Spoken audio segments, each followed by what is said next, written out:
E hoje vamos falar de um problema de saúde que pode demorar até 10 anos a ser diagnosticado e que causa um incómodo muito grande a quem dele sofre, a urticária crónica. A alergologista Célia Costa é a minha convidada agora na edição da manhã. Doutora, muito bom dia, seja bem-vinda. Como está? Um gosto de recebê-la aqui. Antes de mais, como é que este problema se manifesta? Ouvimos falar em urticária e pensamos naturalmente numa coceira, numa comoção, mas é mais do que isso. É muito mais. Obrigada, em primeiro lugar, por me ter convidado. É muito mais do que isso. Para já, de uma forma geral, a urticária manifesta-se por manchas que podem ser planas ou ter relevo. Muitas vezes juntam-se umas às outras e formam grandes manchas que podem até 10 centímetros de diâmetro cada uma, com muita comichão. E pode aparecer em qualquer zona do corpo. Muitas vezes acompanha-se do que nós chamamos o angioedema, ou seja, é o inchaço quando essa urticária acontece ao nível dos lábios, ao nível das pálpebras, ao nível dos pavilhões auriculares, incha e, portanto, dá mais ardor do que propriamente comichão e tem o compromisso de ser um edema, não é? E esse edema até pode atingir a via aérea, portanto, por dentro, pela língua e ter sintomas mais graves. Mas isto pode ter um impacto, pelo que nos está a dizer, muito grande na vida de quem sofre com este problema. Habitualmente tem impacto.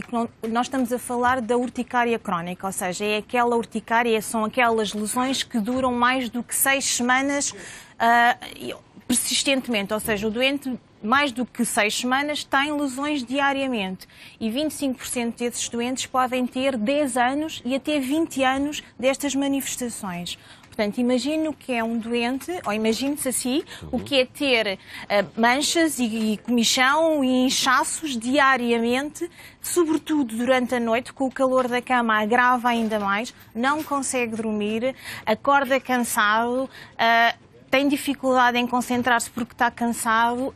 O aspecto físico é muito importante. Tem reflexo socialmente, profissionalmente, familiarmente, nos vários aspectos da vida de quem vive com este problema. Mas sendo os sinais tão visíveis, porquê é que pode demorar tanto tempo a diagnosticar?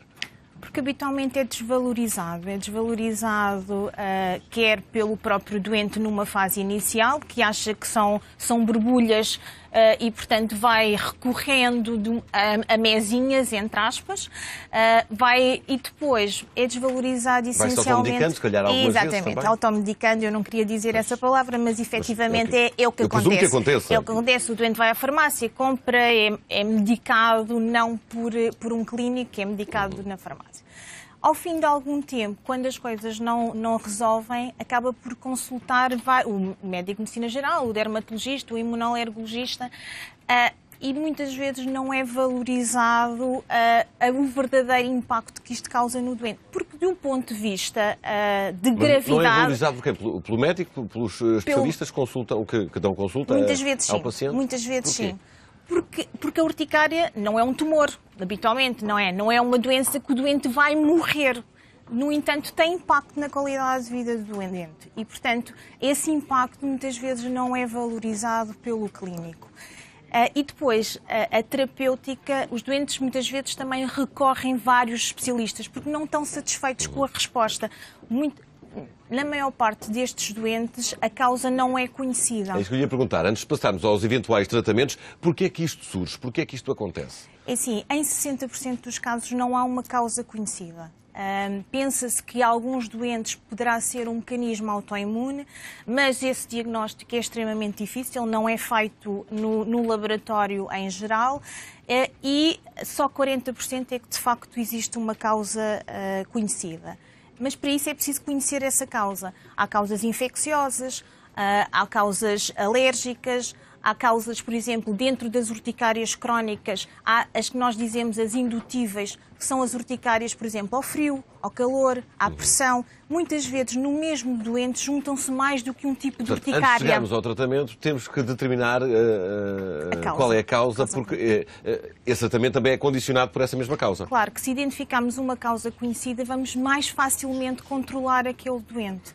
Depois, em relação ao tratamento, muitas vezes não é orientado da melhor forma.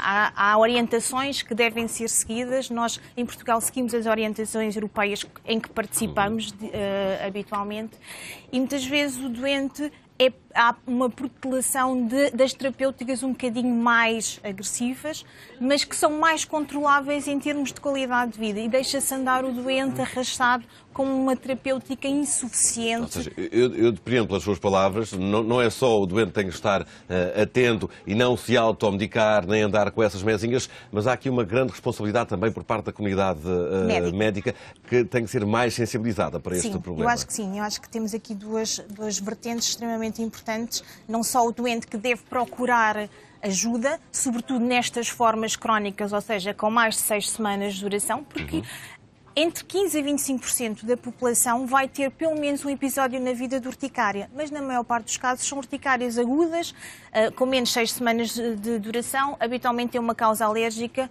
e alimentar ou medicamentosa, facilmente identificável. O problema são estas formas crónicas, e estas formas crónicas têm que ser abordadas por alguém que tenha conhecimento da fisiopatologia, das causas, de modo a ajudar rapidamente estes doentes. Só para ter a noção, os estudos de qualidade de vida demonstram que estes doentes têm uma qualidade de vida significativamente inferior aos doentes com doença coronária à espera de bypass.